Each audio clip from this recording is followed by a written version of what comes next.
Chapter 8 of the Science of Being Great by Wallace D. Wattles. This recording is in the public domain. Consecration. Having attained to the viewpoint that puts you into the right relations with the world and with your fellow men, the next step is consecration. And consecration in its true sense simply means obedience to the soul. You have that within you, that which is always impelling you toward the upward and advancing way. And that impelling something is the divine principle of power. You must obey it without question. No one will deny the statement that if you are to be great, the greatness must be a manifestation of something within. Nor can you question that this something must be the very greatest and highest that is within.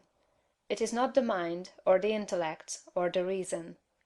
You cannot be great if you go no farther back for principle than to your reasoning power. Reason knows neither principle nor morality. Your reason is like a lawyer, in that it will argue for either side. The intellect of a thief will plan robbery and murder as readily as the intellect of a saint will plan a great philanthropy.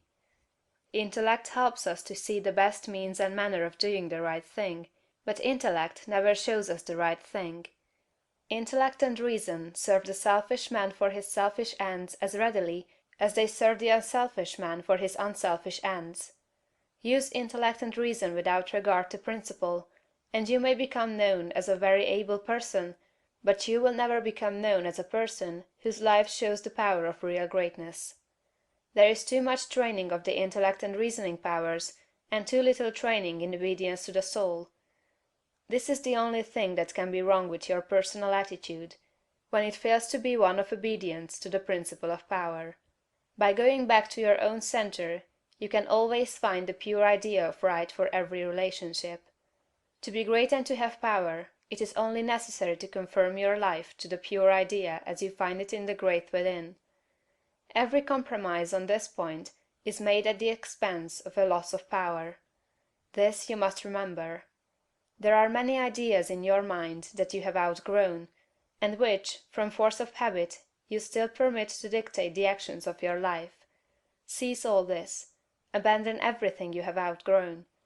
There are many ignoble customs, social and other, which you still follow, although you know they tend to dwarf and belittle you, and keep you acting in a small way.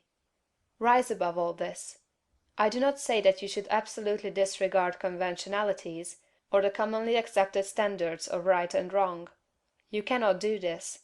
But you can deliver your soul from most of the narrow restrictions that bind the majority of your fellow men. Do not give your time and strength to the support of the obsolete institutions, religious or otherwise. Do not be bound by creeds in which you do not believe. Be free. You have perhaps formed some sensual habits of mind or body. Abandon them. You still indulge in distrustful fears that things will go wrong, or that people will betray you, or mistreat you. Get above all of them. You still act selfishly in many ways and on many occasions. Cease to do so. Abandon all these, and in place of them, put the best actions you can form a conception of in your mind. If you desire to advance, and you are not doing so, remember that it can be only because your thought is better than your practice. You must do as well as you think. Let your thoughts be ruled by principle, and then live up to your thoughts. Let your attitude in business, in politics, in neighborhood affairs, and in your own home be the expression of the best thoughts you can think. Let your manner toward all men and women, great and small, and especially to your own family circle, always be the most kindly, gracious, and courteous you can picture in your imagination. Remember your viewpoint. You are a god in the company of gods, and must conduct yourself accordingly. The steps to complete consecration are few and simple.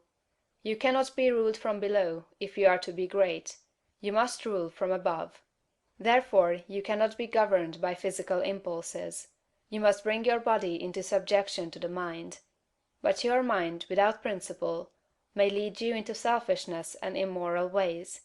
You must put the mind into subjection to the soul, and your soul is limited by the boundaries of your knowledge.